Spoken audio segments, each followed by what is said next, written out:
Eneo la Mtwapa ni mji mdogo wa kibiashara unaostawi kwa kasi mno. Ni mji ambao unapatikana ufuoni mwa Bahari Hindi, lakini ustawi wa kiuchumi katika eneo hili una kero lake.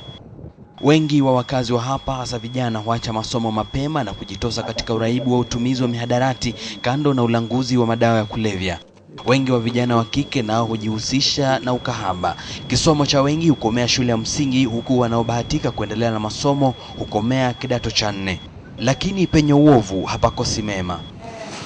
Wapo vijana 4 wa kike ambao licha ya hali hizi za kimaisha zinazowakabili kila uchao, wameamua kujihusisha katika kazi inayowatosheleza kimapato. Nini hasa kilichowapa msukumo wa kujitosa katika ulingo huu ambao aghalabu hudhaniwa au kuchukuliwa kama kazi ya waume? Hii kazi, yani sisi ladies tunaonesha we can still do it. Si kazi yote ati ni ya men wanaweza fanya, hata sisi tunaweza fanya. Si rahisi upate most of the ladies wanafanya hii kazi. Ni kazi nyingine tofauti sana. Wamekuwa hapa kwa muda wa miezi kama 4 hivi, lakini tayari wameijulia taaluma hii kiwango cha kutoelekezwa kwa ukaribu na mkufunzi wao. Mwanzo wao huvalia glovu za kukinga mikono yao, kisha kuvalia vikingo vya vumbi puani, kisha kulisafisha dude hili lenye umbo la mashua kwa ndani.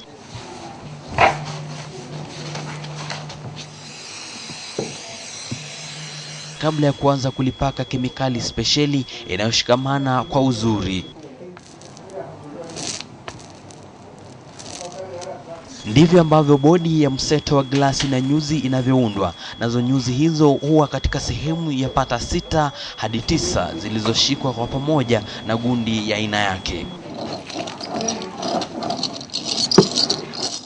Zikikauka huondolewa na kuwa sehemu ya chini ya mashua, lakini kabla ya hapo sehemu ya juu ya mashua aidha huundwa vivyo hivyo, kabla ya farumi au ballast kwa lugha ya Kimombo kutumiwa kuzishikanisha sehemu hizo kwa pamoja. Niliamua cause that is ndo nilipenda. Ndo nilikuwa napenda, nilikuwa nataka kujua more about yani boats venye wanatengeza, venye zinaenda ndani ya maji. 4 hawa kwa sasa wanapokea ufadhili kutoka kwa shirika la Kenya Boats na wanatumai kuwa hatimaye wataweza kujisimamia kivyao wakishapata fedha za kutosha. Naweza tu kuadvise wasikae idle, wakisikia mambo kama haya wakuwa na wanakimbilia wapate information nyingi. Mashua ikiwa tayari huachwa ikauke kwa muda wa wiki chache kabla ya kutumika. Leo hii ipo walioitengeneza majuzi, ambayo yamkini ndiyo siku yake ya kujaribiwa. Hii ni motoboti, ndiposa injini yake sharti itundikwe mahali pake kabla ya kutiwa moto. Na baada ya muda kama wiki 2 hivi ndio kazi ya wasichana wa George Omondi anaitwa Obama. Acha tuangalie kama mashua inafanya kazi kikweli. Na safari ya bahari ikinoga, mambo huwa kama haya katika maji makuu. Kwa bahati nzuri twakumbana na mvuvi mmoja, Musa Kahindi, ambaye ni mmoja wa wavuvi ambao hutumia mashua walizotengeza kina dada hao 4.